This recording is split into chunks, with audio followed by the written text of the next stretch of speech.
এই মানব জন্ম পাওয়ার আগে 20 লক্ষ বার গাছপালা হতে হয়। আম জাম জামরুল কত গাছ হয়েছি, মুক্তি পেলাম কবে জানো, যেদিন এই তুলসী বৃক্ষ রূপে আমার জন্ম হলো।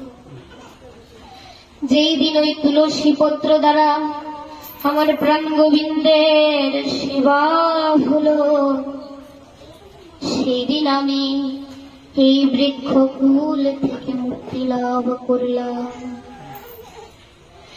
এরপরে 9 লক্ষ বার জলে জন্ম, নানা ধরনের জলজ প্রাণী হলাম, সামুদ্রিক কীট হলাম, নানা রকম সামুদ্রিক কীট হতে হতে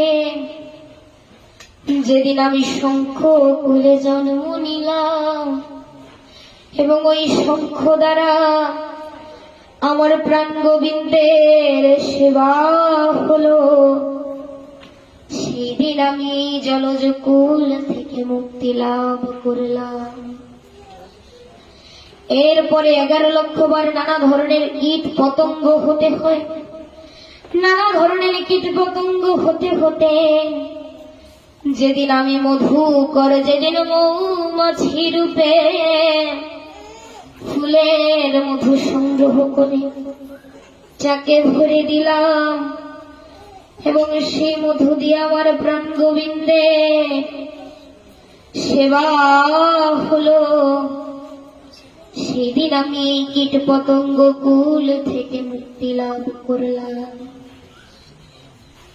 এরপরে 10 লক্ষ বার পক্ষী কুলে জন্ম, নানা ধরনের পক্ষী হলাম, নানা ধরনের পক্ষী হতে হতে যেদিন আমি ময়ূর কুলে জন্ম নিলাম এবং আমার ওই পলক দ্বারা আমার প্রাণ গোবিন্দের চূড়া তৈরি হলো এবং সেই চূড়া যখন আমার ওই কৃষ্ণের মস্তকে স্থাপন করা হলো, সেদিন আমি এই পক্ষী কুল থেকে মুক্তি লাভ করলাম।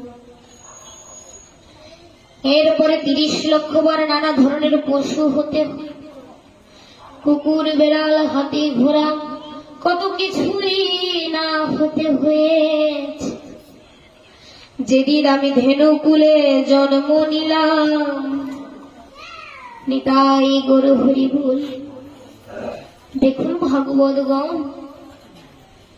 এই মনুষ্য জন্মের পরবর্তীতে যদি কোনো সার্থক জন্ম থেকে থাকে তবে তা হলো এই ধেনু জন্ম। এর কারণ বলে, কারণ হচ্ছে এই ধেনুই এতটা পবিত্র দুগ্ধ অর্থাৎ দুগ্ধ উৎপন্ন করতে পারে যার দ্বারা আমার প্রাণ গোবিন্দের সেবা হয়, নচেত অন্য কোন প্রাণী কিন্তু তা পারে না। তাই গৌর হরি।